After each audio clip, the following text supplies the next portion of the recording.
ICC का नया revenue model जिसके तहत भारत को हर साल 230 मिलियन डॉलर्स के करीब जो रकम है वो मिलनी है और अब डरबन के अंदर इसकी जिस तरह से मंजूरी हुई है पाकिस्तान के अपोज करने के बावजूद, तो इस वक्त जनाब भारत के अंदर जो है वो बड़े शामियाने और शादियाने बजाए जा रहे हैं और कहा जा रहा है कि देखें वो पाकिस्तान जो हमारा रास्ता रोकने की कोशिश कर रहा था, जो चाहता था कि जनाब आईसीसी का नया रेवेन्यू मॉडल जो है वो अप्रूव ना हो, तो उसको किस तरह से भारत ने धूल चटा दी है और अब जनाब भारत की जो डिमांड्स हैं वो मीट की गई हैं। जो आलमी दुनिया है उन्होंने ये माना है कि जनाब भारत चूंकि सबसे ज्यादा रेवेन्यू आईसीसी को कमा कर देता है, सो इसलिए भारत को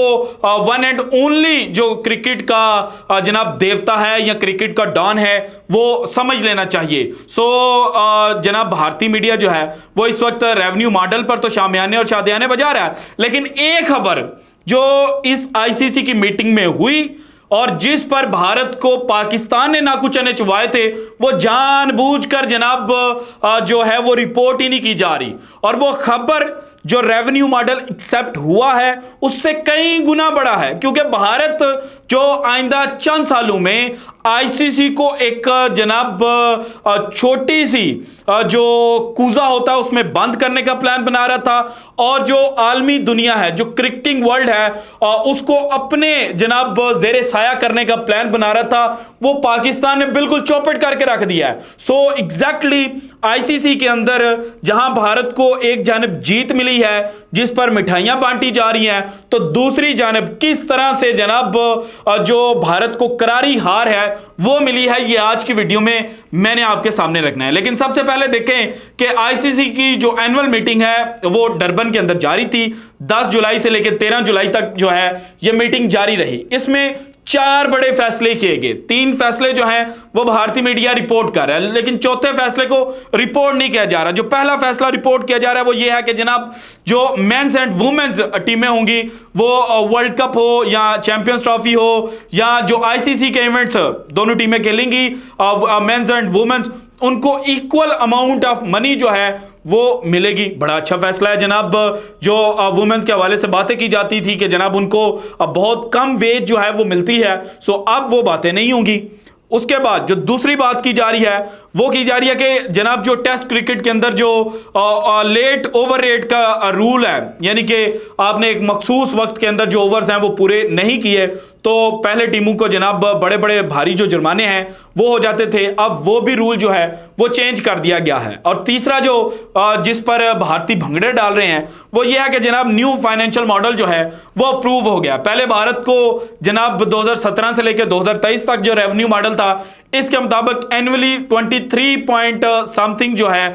वो जनाब शेयर मिलता था और अब जो इनको शेयर मिलेगा वो है 38.5% का, यानी कि 15% का जो इंक्रीज है वो भारतीय क्रिकेट बोर्ड का लगा है और ये रकम बनती है 230 मिलियन डॉलर्स।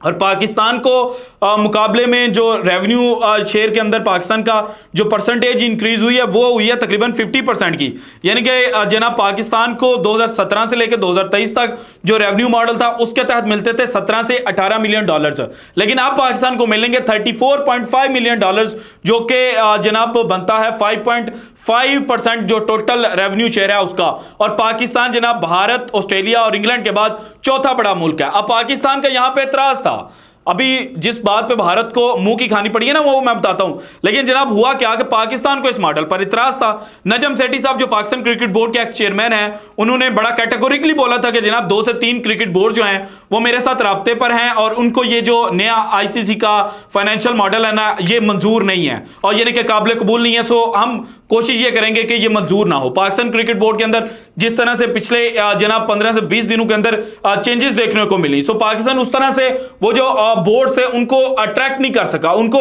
इंगेज नहीं कर सका और फिर जनाब जो आईसीसी की मीटिंग है वो हो गई। इसके अंदर पाकिस्तान ने अपने हद तक तो अपोज किया, लेकिन चूंकि बाकी क्रिकेटिंग बोर्ड्स जो थे वो भारत के साथ बैठे हुए थे, सो पाकिस्तान जो है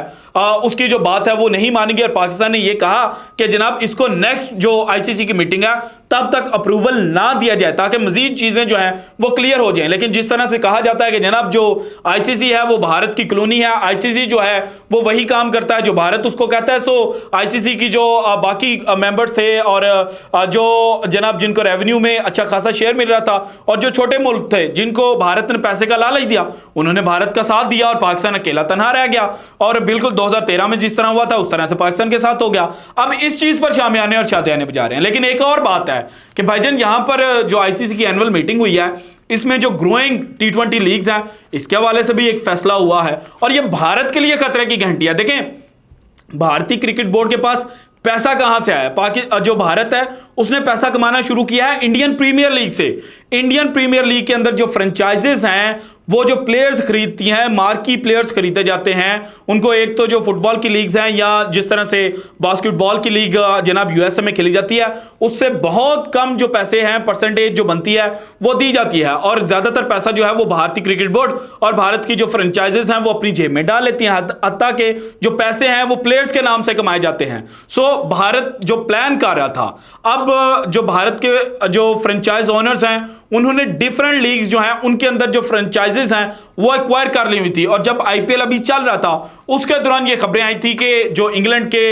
जनाब व्हाइट बॉल फॉर्मेट के कैप्टन हैं जॉस बटलर, उनको अप्रोच किया गया है। उनको कहा गया है कि जनाब आप इंग्लैंड की नुमाइंदगी है वो छोड़ दें और आप जो आईपीएल की एक मखसूस फ्रेंचाइज है उसके साथ कॉन्ट्रैक्ट कर लें। उसके लिए आप ईयरली क्रिकेट खेलेंगे, वो जहां जहां पर अपनी टीम जो है वो एक्वायर करेंगे वहां वहां आपने जाकर मैचेस जो हैं वो खेलने हैं और आपको 4 से 5 मिलियन यूरोस जो हैं वो जनाब ईयरली मिलेंगे। इसके अलावा जोफ्रा आर्चर जो हैं उनका ताल्लुक भी जनाब इंग्लैंड से है, उनको अप्रोच किया गया। मोइन अली को अप्रोच किया गया। इसी तरह से जो बड़े बड़े प्लेयर्स थे उनको अप्रोच किया जा रहा था और उसकी रीजन एक ही थी कि जनाब जो इस वक्त एमएलसी लीग अमेरिका के अंदर खेली जा रही है उसमें टोटल 6 टीमें हैं। उन 6 टीमों में से 4 टीमें जो हैं वो इंडियन जो प्रीमियर लीग के ऑनर्स हैं, फ्रेंचाइज ऑनर्स हैं, उनकी टीमें हैं। उसके अलावा जो कनाडा की लीग है वहां पर जनाब जो फ्रेंचाइज ओनर्स हैं वो भी आईपीएल के अंदर अपनी टीमें खरीदकर उन्होंने रखी हुई हैं। इसके अलावा जो